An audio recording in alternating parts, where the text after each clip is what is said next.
सभी लोगों को नमस्कार। आज हम 16 सितंबर से 22 सितंबर इस हफ्ते के महत्वपूर्ण प्रश्नों का जो समावेश किया गया है, जो विभिन्न परीक्षाओं में पूछे जा सकते हैं, उन प्रश्नों का समावेश किया गया है, जिसकी हम चर्चा करेंगे। और सर्वप्रथम ओपी सर जी के चैनल में आप सभी लोगों का स्वागत एवं अभिनंदन है। प्रश्न शुरू करने से पहले पिछले हफ्ते के सभी प्रश्नों को हम रिवीजन करेंगे। उसमें से सिर्फ 2 प्रश्नों का हम जवाब पूछेंगे, जिसका उत्तर आप लोगों को कमेंट बॉक्स में देना है। इसके बाद इस हफ्ते के प्रश्नों का विस्तृत चर्चा करेंगे। अब हम डेस्कटॉप पर चलते हैं।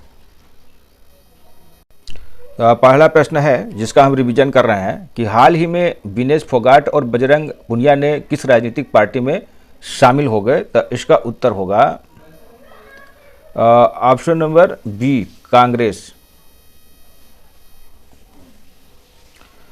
अगला प्रश्न है दीपाली थापा किस खेल से संबंधित है, हाल ही में एशियाई चैंपियन बनी है। तो इसका उत्तर होगा ऑप्शन नंबर सी, मुक्केबाज।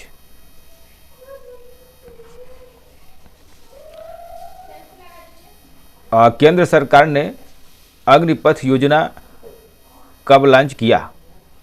तो इसका उत्तर है ऑप्शन नंबर ए, वर्ष 2022 में।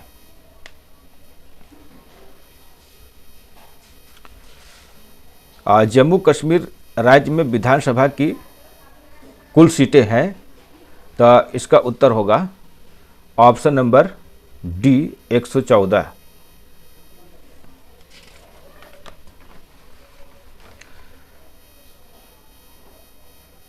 भारत ने पेरिस ओलंपिक 2024 खेल में कुल पदक प्राप्त किया। तो इसका उत्तर होगा ऑप्शन नंबर ए, 29, जिसमें 7 स्वर्ण और 9 रजत और 13 कांस्य पदक शामिल था। अगला प्रश्न है पोर्ट ब्लेयर का नाम बदलकर केंद्रीय गृह मंत्री ने नया नाम दिया। तो इसका उत्तर होगा option number D, Shri Vijayapuram. अगला प्रश्न है एशियन हॉकी चैंपियंस ट्रॉफी का आयोजन हो रहा है। तो इसका उत्तर होगा ऑप्शन नंबर सी, चीन। इसमें भारत अजेय रहा। अगला प्रश्न है यूएसए ओपन 2024 चैंपियंस ट्रॉफी का पुरुष एकल खिताब जीता। तो इसका उत्तर होगा option number D, Jannik Sinner. अगला प्रश्न है दूसरा अंतर्राष्ट्रीय बौद्ध मीडिया सम्मेलन 11 सितंबर 2024 को कहाँ आयोजित होगा यानी हुआ। तो इसका उत्तर होगा ऑप्शन नंबर ए, दिल्ली में हुआ। अगला प्रश्न है केंद्रीय प्रदूषण नियंत्रण बोर्ड के अनुसार वायु सर्वेक्षण 2024 की रिपोर्ट में शीर्ष स्थान पर कौन सा शहर स्थित है। तो इसका उत्तर होगा ऑप्शन नंबर, इसमें ऑप्शन नंबर गलत छपा है तो ध्यान रखेंगे। ऑप्शन नंबर सूरत हो जाएगा पहले स्थान पे, दूसरे स्थान पर जबलपुर है, तीसरे स्थान पर आगरा है, चौथे स्थान पर इंदौर है। अगला प्रश्न है कौन सा देश सोशल मीडिया के उपयोग के लिए न्यूनतम आयु लागू करेगा। तो इसका उत्तर आप लोग कमेंट बॉक्स में देंगे। अगला प्रश्न है अखिल भारतीय राज्यसभा सम्मेलन 2024 का आयोजन कहाँ संपन्न हुआ। इसका भी उत्तर आप लोग कमेंट बॉक्स में देंगे। अब हम इस हफ्ते के प्रश्नों का जो प्रश्न महत्वपूर्ण हैं उसको हम डेस्कटॉप पर चलते हैं।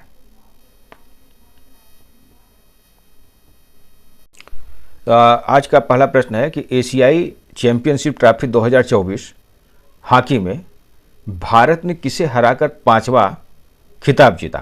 तो इसका उत्तर होगा ऑप्शन नंबर ए, चीन। भारत ने यह टूर्नामेंट 5वीं बार जीता, जिसमें वे इस प्रतियोगिता में सबसे सफल देश बन गया है। यह टूर्नामेंट 2011 से शुरू हुआ था। पाकिस्तान ने इसे 3 बार जीता है और दक्षिण कोरिया ने 2021 में ढाका में 1 बार खिताब जीता था। भारत ने पिछला खिताब 2023 में चेन्नई में मलेशिया को 4-3 से हराकर जीता था। इस तरह से भारत ने खिताब को रिटेन किया है। हालांकि इस बार चीन के घरेलू दर्शकों के सामने भारत के लिए यह जीत आसान नहीं थी। चीन ने पूरे मैच में भारत पर काफ़ी दबाव बनाया था, लेकिन हरमनप्रीत सिंह एंड कंपनी ने धैर्य बनाए रखा और अंततः जीत हासिल की। तो अगला प्रश्न है वात्सल्य योजना का शुभारंभ किसने किया? तो इसका उत्तर होगा option number B, Nirmala Sitharaman. तो इस योजना यानी एनपीएस वात्सल्य के लिए पात्र होने के लिए व्यक्ति को भारत का नागरिक होना चाहिए और बच्चे की आयु 18 वर्ष से कम होनी चाहिए। इसके अतिरिक्त शामिल सभी पक्षों को KYC अनुरूप होना चाहिए। तो वित्त मंत्री निर्मला सीतारमण ने एनपीएस वात्सल्य योजना का शुभारंभ किया है। यह योजना बच्चों के लिए दीर्घकालिक धनराशि सुनिश्चित करने के उद्देश्य से है। माता पिता अपने बच्चों के नाम पर निवेश कर सकते हैं। इस योजना में विभिन्न निवेश विकल्प उपलब्ध हैं और आंशिक निकासी की सुविधा भी है। अगला प्रश्न है एक राष्ट्र एक चुनाव प्रस्ताव पर कैबिनेट से मंजूरी मिली, तो इसका उत्तर होगा option number A, 18 September 2024। Digital desk यानी वन नेशन वन इलेक्शन पर गठित पूर्व राष्ट्रपति रामनाथ कोविंद की अध्यक्षता वाली कमेटी की सिफारिश पर केंद्रीय कैबिनेट ने 18 सितंबर 2024 को अपनी मंजूरी प्रदान कर दी। एक राष्ट्र एक चुनाव, इस पर इस कैबिनेट के प्रमुख रामनाथ कोविंद थे। तो अगला प्रश्न है दिसंबर 2028 तक में कौन सा देश अंतरिक्ष में स्टेशन स्थापित कर लेगा? तो इसका उत्तर होगा जो दिसंबर 2028 तक अंतरिक्ष में अपना स्टेशन स्थापित करने वाला भारत दुनिया का तीसरा देश बन जाएगा। अब मौजूदा समय में अंतरिक्ष में 2 ही स्टेशन हैं। इनमें पहला स्टेशन अमेरिका का है। अमेरिका के साथ रूस व यूरोपीय देश के सहयोग से यह स्थापित किया गया है पहला स्टेशन। और दूसरा अंतर्राष्ट्रीय स्टेशन चीन का है। अगर 2028 दिसंबर 2028 तक में भारत अंतरिक्ष में स्टेशन स्थापित कर लेगा तो यह विश्व का तीसरा अंतरिक्ष में स्टेशन स्थापित करने वाला देश बन जाएगा। तो अगला प्रश्न है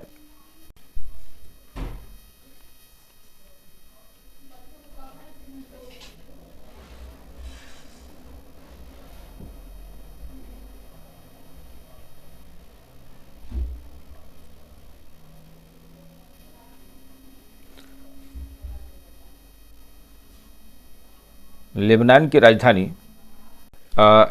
राजधानी जेरूसलम है। गलत, लेबनान की राजधानी बेरूत है। Option number D. यहाँ अभी हाल ही में यानी मंगलवार और बुधवार को हुए धमाकों से लेबनान दहल उठा। पहले दिन लेबनान की राजधानी बेरूत समेत देश के कई हिस्सों में कम्युनिकेशन के लिए इस्तेमाल होने वाले 5000 पेजर में ब्लास्ट हुआ। इस हमले में 12 लोग मारे गए, लगभग 3000 लोग घायल हो गए। दूसरे दिन भी दक्षिणी बैरूत और लेबनान के अन्य हिस्सों में वाकी टाकी में विस्फोट हुआ, जिसमें 20 लोग मारे गए और 450 से ज़्यादा लोग घायल हुए। इस हमले के लिए लेबनान के लड़ाका समूह हिजबुल्लाह ने इजराइल को जिम्मेदार बताया है। इसमें जो और ऑप्शन है, जैसे ऑप्शन नंबर ए जेरूसलम, और जेरूसलम जो है इजराइल की राजधानी है, और जो तेहरान है, तेहरान ईरान की राजधानी है। अस्साना जो है यह यमन की राजधानी है। तो अगला प्रश्न है, अंतर्राष्ट्रीय ऊर्जा एजेंसी स्थित है, तो इसका उत्तर होगा ऑप्शन नंबर ए फ्रांस। तो अंतर्राष्ट्रीय ऊर्जा एजेंसी IEA 1974 में स्थापित पेरिस स्थित एक स्वायत्त अंतर सरकारी संगठन है, जो वैश्विक ऊर्जा क्षेत्र पर नीतिगत सिफारिशें, विश्लेषण और डेटा प्रदान करता है। इसमें वर्तमान में 31 सदस्य देश हैं। भारत मार्च 2017 में IEA का सहयोगी सदस्य बना, लेकिन संगठन के साथ जुड़ने से बहुत पहले से यह IEA का सदस्य रहा है। भारत 1998 में हस्ताक्षरित सहयोग घोषणा पत्र का एक पक्ष था, जिसमें ऊर्जा सुरक्षा और सांख्यिकी से संबंधित मामले शामिल थे। भारत ने IEA के साथ 3 संयुक्त वक्तव्यों पर भी हस्ताक्षर किए थे, जिसमें गैस और तेल सुरक्षा पर मुख्य ध्यान देने के साथ ऊर्जा क्षेत्र में आपसी हितों के विभिन्न क्षेत्र शामिल थे। तो IEA अपने स्वयं के बजट और शासन संरचना के साथ स्वायत्त रूप से संचालित होता है, और संगठन की शुरुआत 16 संस्थापक सदस्य देशों के साथ हुई थी, और तब से इनका विस्तार 31 तक हो चुका है, जिसमें सबसे नया सदस्य जो है 2022 में जोड़ा गया, यह लिथुआनिया है। तो भारत इसमें प्रमुख हो जाएगा 2017, और लिथुआनिया जो है ये 2022 में अंतर्राष्ट्रीय ऊर्जा एजेंसी का सदस्य बना है। तो अगला प्रश्न है,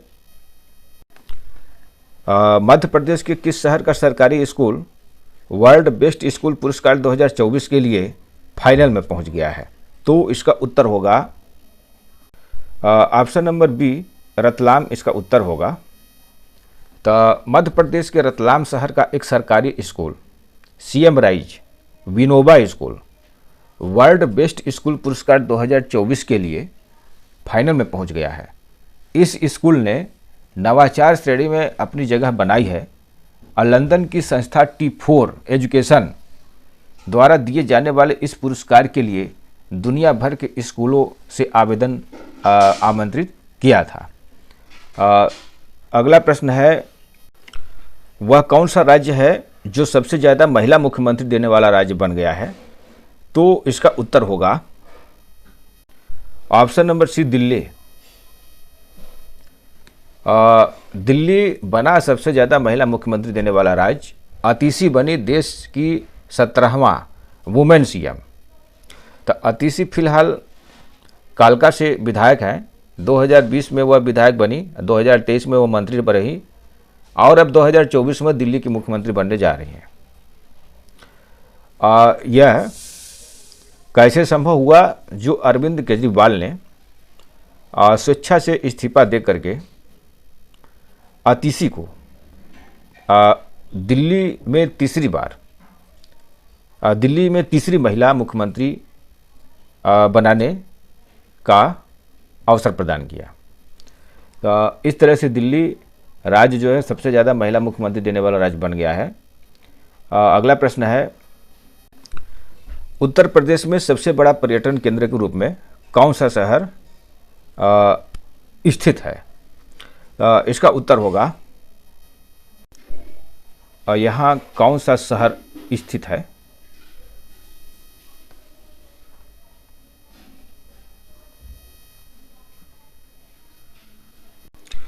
इसका उत्तर होगा ऑप्शन नंबर सी अयोध्या।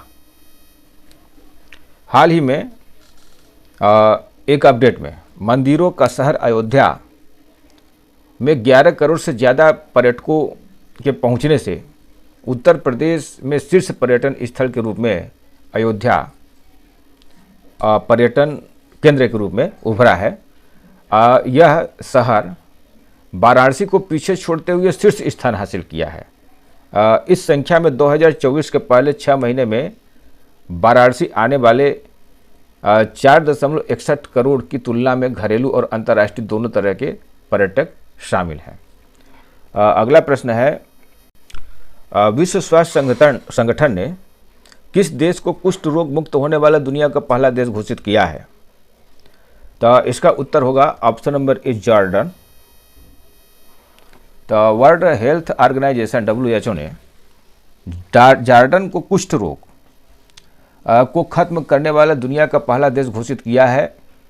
करीब 20 साल से जॉर्डन में इस बीमारी का एक भी मामला सामने नहीं आया है। तो कुष्ठ रोग को अंग्रेजी में लेप्रोसी कहा जाता है और यह गंभीर बीमारी है। इसकी चपेट में आने पर बड़ी संख्या में लोग पैरालाइज भी हो जाते हैं। तो WHO को माने तो दुनिया में 120 से ज़्यादा देशों में इस बीमारी के लाखों मरीज हैं। इनमें सबसे ज़्यादा तादाद भारत में है। हर साल इंडिया में लेप्रोसी के कारण 1 लाख से ज़्यादा मौतें सामने आई हैं। अगला प्रश्न है, राष्ट्रमंडल खेल 2026 का आयोजन किस देश में किया जाएगा? तो इसका उत्तर होगा ऑप्शन नंबर ए स्कॉटलैंड। एक चीज़ ध्यान देना वाली बात है कि इसके पहले ऑस्ट्रेलिया था, जो ऑस्ट्रेलिया के प्रधानमंत्री के इनकार करने से स्कॉटलैंड में ही यह आयोजन संपन्न होगा। तो कॉमनवेल्थ गेम्स 2026 में ये स्कॉटलैंड के ग्लासगो शहर में यह आयोजन किया जाएगा। दरअसल 2026 के कॉमनवेल्थ गेम्स की मेजबानी ऑस्ट्रेलिया के विक्टोरिया राज्य के विभिन्न शहरों में होनी थी। अगला प्रश्न है, चंद्रमा और मंगल के बाद कैबिनेट ने किस मिशन की मंजूरी प्रदान की है? तो इसका उत्तर होगा ऑप्शन नंबर सी शुक्र। यानी चंद्रमा और मंगल के बाद भारत के वैज्ञानिकों की नज़र अब शुक्र के लक्ष्य पर है। यह चंद्रमा और मंगल से परे शुक्र ग्रह की खोज और अध्ययन की सरकार के दृष्टिकोण की दिशा में एक महत्वपूर्ण कदम होगा। अब शुक्र ग्रह पृथ्वी के सबसे निकट का ग्रह है और माना जाता है कि इसका निर्माण पृथ्वी की समान परिस्थितियों में हुआ था। यह समझने का एक अनूठा अवसर प्रदान करता है कि ग्रहों का वातावरण किस तरह से बहुत अलग तरीके से विकसित हो सकता है। तो आज का प्रश्न यही तक। यदि यह श्रृंखला आपको पसंद आया है तो लाइक, कमेंट, शेयर और सब्सक्राइब अवश्य करें। धन्यवाद। जय हिंद, जय भारत।